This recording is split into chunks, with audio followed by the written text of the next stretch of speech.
Though I could be better than I've ever been, got friends, a family, and a place to stay.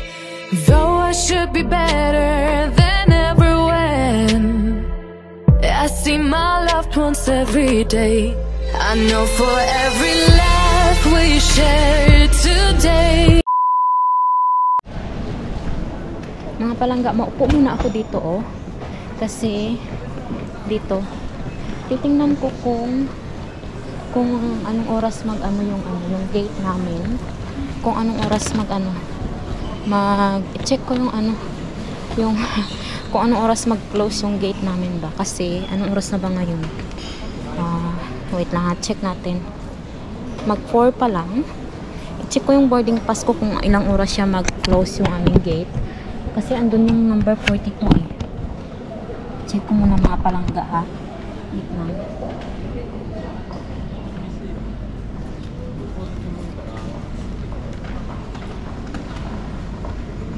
Ano siya? Mag-open yung gate 4:10. Tapos 4:55 siya mag-close. May time pa tayo mga palangga. Pero pupunta na ako doon sa gate namin. Tsaka hindi na ako alis kung saan-saan mga palangga. Kasi takot ako mawala. Ano pa ako dito. Ayan. Doon tayo. Diretso na tayo doon. Doon tayo. Dito tayo. Yun yung dala ko. Oh. Yan siya. Hindi ko na pala dinala yung backpack ko mga palangga. Iniwan ko na kasi yung babae doon kanina sa check-in. Sobrang yung stricto. Pero siniksik ko na lahat dito sa hand carry ko yung laman ng aking backpack. Siniksik ko na lahat dyan. Nandyan na siya. May iniwan ako mga kunting mga t-shirt, mga pantalon, yun mga pantalon iniwan ko. Isa lang yung pantalon kong dala, itong dala ko, itong suot ko. Bibili na lang ako dun sa Pilipinas ng mga shorts. Tapos din na tayo, oh. Hanapin ko yung 42. Dito yung 42, 40 to 49 na gates. Ayan. Dito lang yan eh. Ayun, nakita ko na siya mga palangga. Malapit lang pero 14 pa yan, 4 ano pa yan siya eh, 4:10 pa siya magbubukas yung gate namin. So hintayin lang natin ng mga 10 minutes mga palangga. Hindi na ako magala-gala kung saan. Mamaya maano pa tayo dito. Ayun na, nakita ko na siya mga palangga oh. Ayun, Doha 5:10 yung departure namin. Ayan, 5:10 yung departure. Dito tayo maghihintay mga palangga. Naghanap tayo ng upuan. Wait lang. Saan ako upo? Wala naman atong bakante yung upuan. Ay, dito. Wait lang. Saan ba? Dito oh.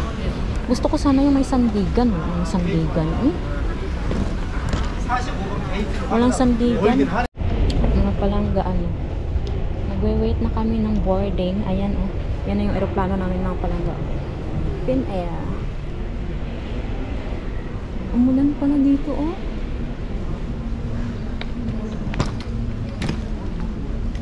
Umulan siya. Tingnan nyo oh, basa yung lupa, umulan siya. Yan yung sasakyan namin ng palangga. Finnair.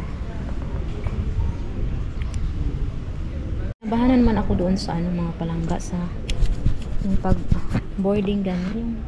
I-check nila yung boarding pass mo. Ang nakalagay kasi doon pag nung in-scan nila yung aking boarding pass, unable to board. Kinabahan na naman ako. Sabi niya, ilan ba ang bagahe mo? Sabi ko, isa lang. Kinabahan na naman ako. Okay, it's fine. Sabi niya gano'n. You can go now. Sabi niya. Adi, yun. Kasi doon kanina sa pag-check-in namin mga palangga, super stricto yung babae. Yung pinag-check-inan namin. Dati kasi hindi nakinilo yung aming hand carry. Ngayon eksakto na talaga kung ano yung nakalagay sa mo sa bagahe mo, yun na yun. Kaya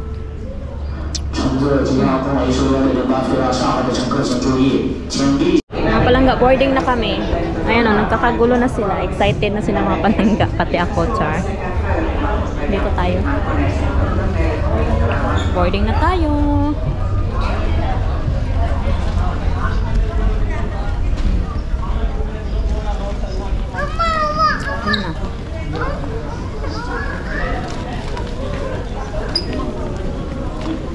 Boarding na tayo mga palangga. Ayan.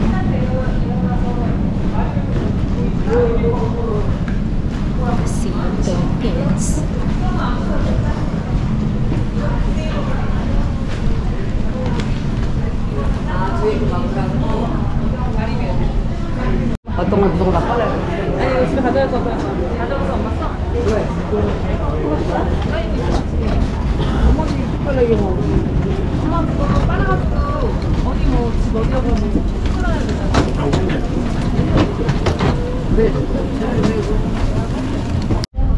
palangga, mag-take off na kami. Ayan, dito ako. Lumipat ako ng seats, mga palangga. Nag-asa ko dun sa flight attendant kung pwede akong lumipat kasi bakante naman dito, wala nakaupo, kaya pinalipat niya. Finnairin Airbus 330 koneeseen hetken kuluttua matkalle Dohaan. Tuolla koneen rahtitilassa vielä tehdään pientä tarkastusta. En tällä hetkellä osaa sanoa kauanko siihen menee aikaa, mutta kunhan päästään liikenteeseen, niin lentoaika on 6 tuntia.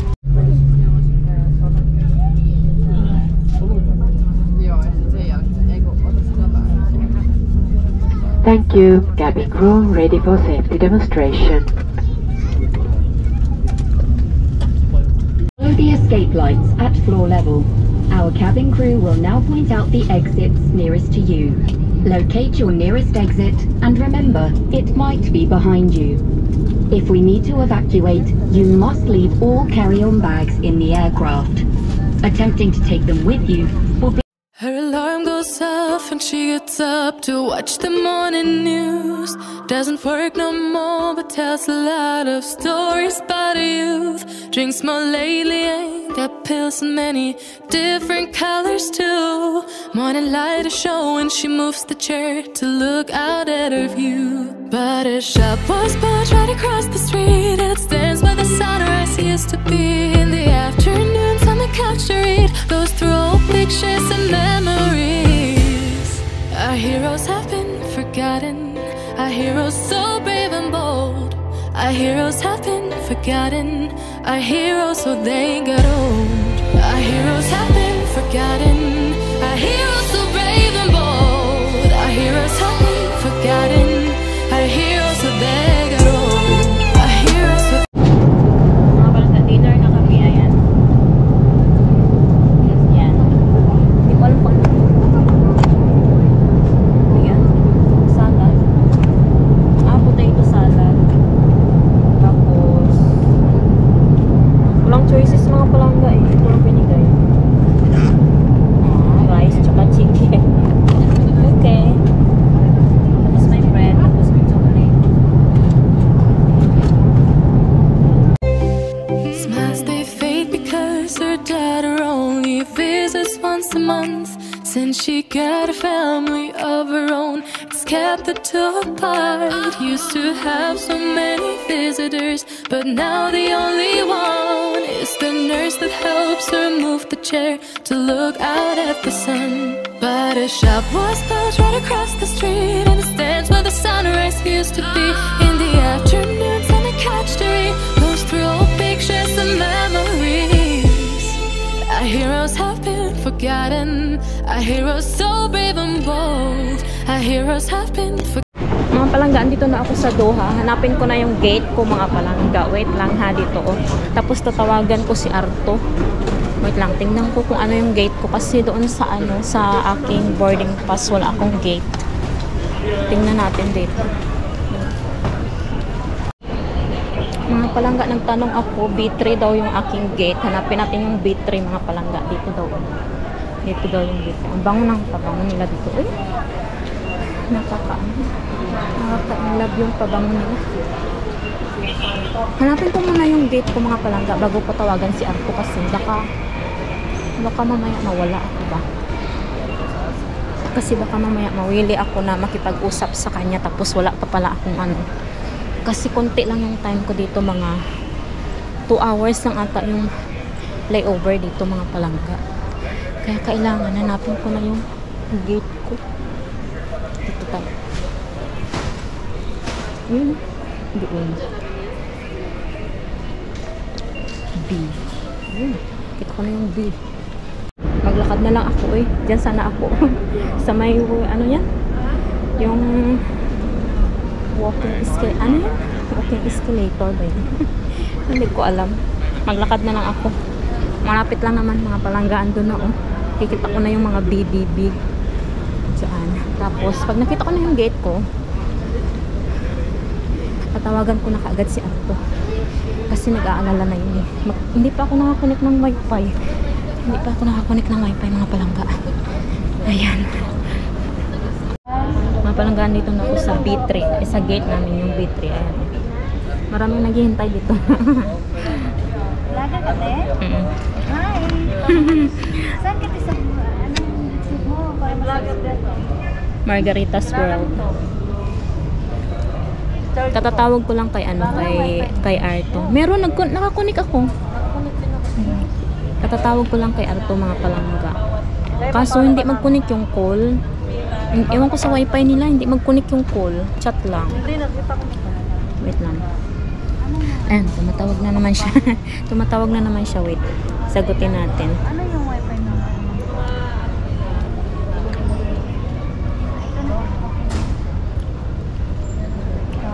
Ayaw kasi mag-connect Land. Pag may natatalo, papaya lang.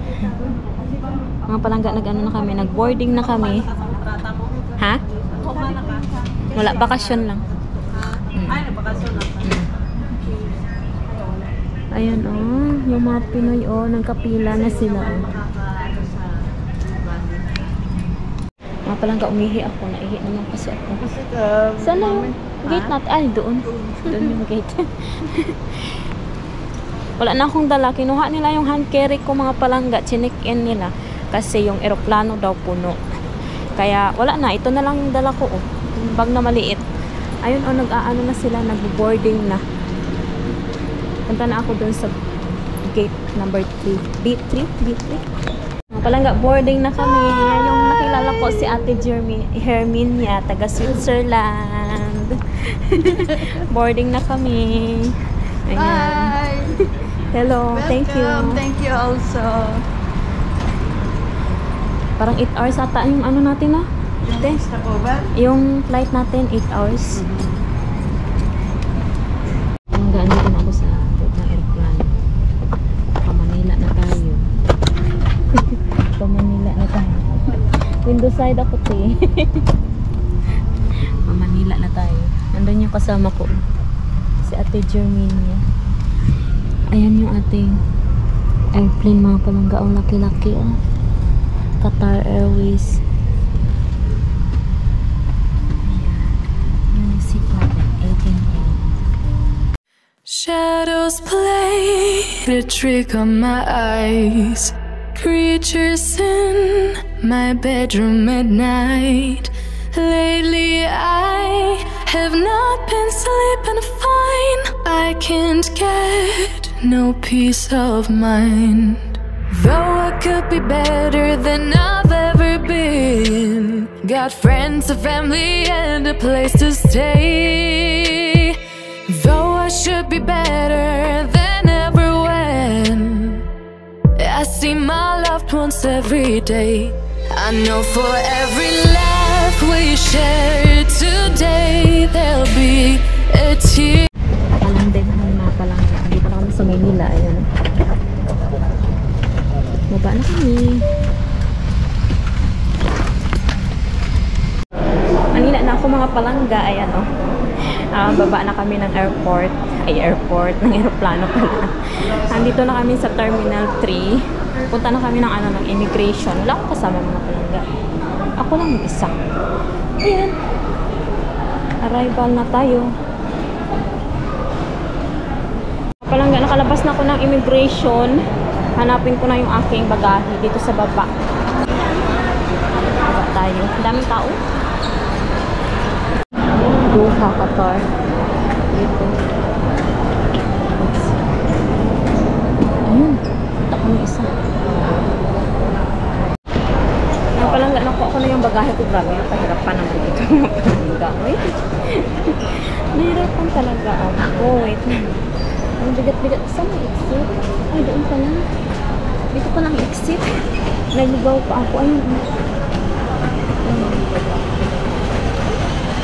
Ito pala ang daan. Parang sira pa itong nakuha ko yung card. Hello mga palangga, andito na ako. Diyan ako mag-check-in mamaya mga palangga. Dito ako naupo kasi para hindi na ako lumayo. Doon ako galing kanina sa 4th floor, dyan. Tapos bumaba ako. Hintay ko na lang mag-boarding mga palangga. Kaso mamaya pa yung flight ko mga 4:30 AM. Naantok na ako, wala pa akong tulog. Andito na ako sa mag-boarding na kami. Ganito lang yung dala ko. Nawala ko pa yung ko mga palangga, yung claim baggage tag ko ba nawala. Pero sabi naman doon ng babae, makuha ko daw yung aking bagahe kasi kilala ko naman daw yung bagahe ko. Tsaka may ID naman daw ako kung hanapan daw ako ng ID. May ID naman daw ako kasi may pangalan naman daw yun. Pero tayo dito muna daw tayo stay habang mag-wait tayo ng ating gate. Ayan, doon yung gates. Maraming gates doon. Pero dito muna ako sa walang masyadong tao. Dito tayo. Kasi magsasalita tayo ng tundaan. Ayan. Gusto ko nang magpahinga.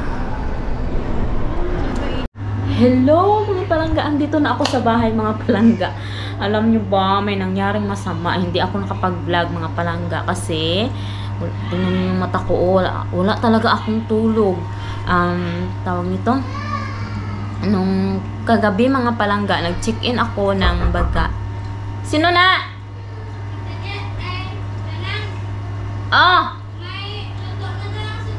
Karon lang. Nag-check-in ako kagabi ng bagahe ko mga palangga. Kasi yung bagahe ko galing ng Finland, diretso na siya ng Manila. Tapos kasi may connecting ako ng domestic flight pa Jensan. So kinuha ko yung bagahe ko tapos chinek-in ko siya ulit papuntang Jensan. Ganon.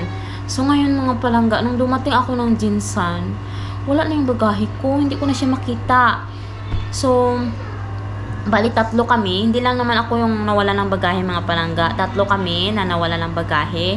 Tapos ni-report namin siya sa doon sa nag-aano ng airline. Ni-report namin. Tapos ngayon mga palangga, hinahanap nila yung aking bagahe. Tapos tumawag sila ngayon lang. Sabi nila, in-offload daw yung bagahe ko. Hindi nila alam bakit in-offload. Tapos hindi pa nila makita sa system kung nasaan talaga yung bagahe ko. Pero they are trying their best naman daw na makita yung bagahe ko. Sana mga palangga makita yung kasi nandun lahat yung mga pasalubong ko, yung mga chocolates, yung mga pasalubong ko para sa pamangkin ko. Yun yung inaalala ko mga palangga. Naiiyak ako. Tapos yung damit na isusuot ko sana para sa graduation ng anak ko, yung damit ng nanay ko, damit ng kapatid ko para sa graduation ba. Nandun lahat yung mga pasalubong ko mga palangga. Parang hindi naman ako nawawala ng pag-asa na hindi yun siya makita. Parang positive naman ako mga palangga na makita yung bagahe ko. Naiyak na ako ng konti. Positive naman ako na makita yung bagahe ko, kaya hintayin natin yan kung kailan siya darating. Sabi naman ng pagka custom problem daw yun, kailangan kami ang mag-pick up doon pag nakita nila yung bagahe ko. Tapos pagka airline problem naman, do-door to door nila dito, ihatid nila dito sa bahay. Tapos siguro mga palangga, ang iniisip ko naligaw talaga yung bagahe ko kasi kagabi mga 10 or 11, kasi ang flight ko, ang departure ng flight ko is 4:30 ng madaling araw. Tapos nung tumambay ako kasi doon sa harap ng domestic ng Cebu Pacific, doon sa kanilang pag-check-inan ba, tumambay ako doon. Tapos nakita ko nung lalaking nag-a-assist ng mga bagahe, yung talaga siya, Cebu Pacific na Tapos sabi niya, ma'am, saan kayo? Sabi niya ganun. Umaya pa ako, sir. Sabi kong ganyan. Kasi 4:30 pa yung flight ko pa Jensan. Sabi ko sa kanya, ay pwede na yan ma'am, i-check in na natin. Sabi kong ganun. Ay sabi niya ganun. Tapos, pero na-check-in na siya ng pinsan ko mga palangga through online. Sabi niya lang sa akin, i-drop bag ko lang daw yung bagahe ko pagka malapit na akong punta doon sa pag malapit na boarding, ganyan. So, sabi ko, mamaya na lang sir kasi maaga pa, sabi ko sa kanya. Sabi niya, pwede na yan ma'am para wala na kayong bitbitin, sabi niya ganyan. Yung parang, na daw ba, yung relax na daw ako ba. Siyempre, sino ba naman ang hindi mga palangga, di ba? Para wala na akong masyadong isipin na bagahe ko. Chinik-in ko na doon. Nilalagay ko na yung bagahe ko doon. Tapos, tinuruan niya ako kung paano magpindot-pindot doon. Tapos, kung paano mag-scan-scan ng mga QR code para makuha yung alam nyo yung dinidikit sa bagahe, yung luggage stub ba yun? Stub, oo. Tapos yun, nakita ko rin na nilagay niya doon sa malita ko mga palangga, na dinikitan niya ng, yung luggage stub. Stub ba yung tawag doon mga palangga? Tapos binigyan niya rin ako ng claim stub. Oo, binigyan niya rin ako ng claim stub. Ngayon, okay na, wala na akong problema. Etong bag ko na to, marami kasing anek-anek, mga basura-basura, ganyan. Ngayon, nilinis ko siya mga palangga. Siguro, sa sobrang hindi ko napansin, pati yung claim stub, natapon ko. Ayun din, yung kaistupidahan ko din mga palangga. Ngayon, bumalik ako sa, na pagtanto ko na wala na yung claim stub ko. Bumalik ako doon sa pinag-check-inan ko mga palangga. Tinanong ko yung personnel nila doon na pag nawala ba yung claim stub, makukuha ko pa rin ba yung bagahe ko. Ang sagot nila sa akin, sabi nila, okay lang yan ma'am kahit wala kayong claim stub, basta alam nyo lang kung ano yung bagahe ninyo, kung kilala nyo lang yung bagahe ninyo. Sabi ko, oo ma'am, kilala ko naman, tapos may pangalan ko naman yun, may complete address, tsaka may ID naman ako. Sabi, okay na yan ma'am, walang problema, sabi nila. So, nagpunta na ako ng domestic area para doon ako maghintay ng boarding ko. Yun. Tapos, hanggang sa nag-boarding na kami mga palangga, siyempre excited na ako. Makita ko na yung family ko. Tapos, nung Manila to Jensen, sabi pa ng piloto, 1 hour, 30 minutes lang daw yung biyahe namin. Makakarating na kami ng Jensen. Sabi kong bilis before mga 2 hours yan, ganyan. Tapos, na-excite ako. Ngayon, mag-claim na kami ng bagahe, mga palangga. 3 kami. Wala kaming bagahe. Sabi namin, asan yung bagahe namin? Bakit wala? Ganyan. Hindi naman kami doon mga palangga, yung bang nagwala na nagalit. Bali, pinaliwanag naman sa amin ng personnel doon ng Cebu Pacific na may ganun daw talagang case na naliligaw yung bagahe or either sa custom, ganyan. Kasi tinanong kami kung dumaan kami ng custom. Sabi namin hindi. Nung galing kami ng international flight. Kasi ako mga palangga, hindi talaga ako nadaan ng custom kasi hindi ako lumabas ng airport. Doon ako naghintay ng another flight ko. Tingnan niyo yung mata ko. Antok na antok talaga. Wala akong tulog mga palangga. Tapos, ayun. Sana, nyo mga palangga ipagdasal nyo na makita yung bagahe ko. Tapos sabi nung babae, sabi niya, tinanong ko kasi siya, paano kung hindi na ma-recover yung namin, yung bagahe namin, hindi na makita. Sabi na, i-refund naman daw ng Cebu Pacific yung laman ng bagahe namin. Tapos, pero sa case daw nila na pag may mga ganyan daw na case, nakikita naman daw yung mga bagahe. Hindi naman daw yan kinukuha ng iba, mga palangga. Sana lang mga palangga. Kasi, yung alam mo yung pampasalubong mo sana, yung ikakasaya ng mga pamangkin mo, nawala. Ano ba yan? Tapos, alam nyo, parang alam ni Arto lahat. Kasi, bago ako umalis, sabi niya i-apply kita ng travel insurance para pag nawala yung bagahe mo, may insurance ka, sabi niya sa akin. Ngayon, tumatawag na siya doon sa sa insurance company mga palangga. Sabi daw ng insurance company sa kanya, bilhin ko daw yung mga bibilhin ko, mga damit, kasi yung mga damit ko nandoon, yung sapatos, sandals, mga gamit na nawala sa akin, i-keep ko daw yung resibo at i-refund nila. Tapos ito pa, sabi niya, yung bagahe mo, lagyan mo ng pangalan mo, kumpletong pangalan, address, telephone number, lagyan mo yan. Nilagyan ko mga palangga. Parang alam talaga ni Arto na mawawala yung bagahe ko. pero sana makita yung bagahe ko mga palangga, no? Kasi sayang din yun eh. Dami yung ang daming mga chocolates yun para sa mga pamangkin ko sana. Kahit yun na lang sana para sumaya sila ba. Kasi yun yung hinihintay talaga nila mga palangga, yung pasalubong ko. Tapos mawala pa. Yun lang mga palangga. Matutulog muna ako, magpapahinga muna ako. Yun yung update sa ating hindi ako nakapag-vlog doon sa airport. Oy, kasi antok na antok ako. Tinatry kong matulog doon pero hindi ako makatulog kasi ang ingay-ingay. Tapos ito, nawala pa yung bagahe ko mga palangga. See you mga palangga. Bye bye. Ingat kayo.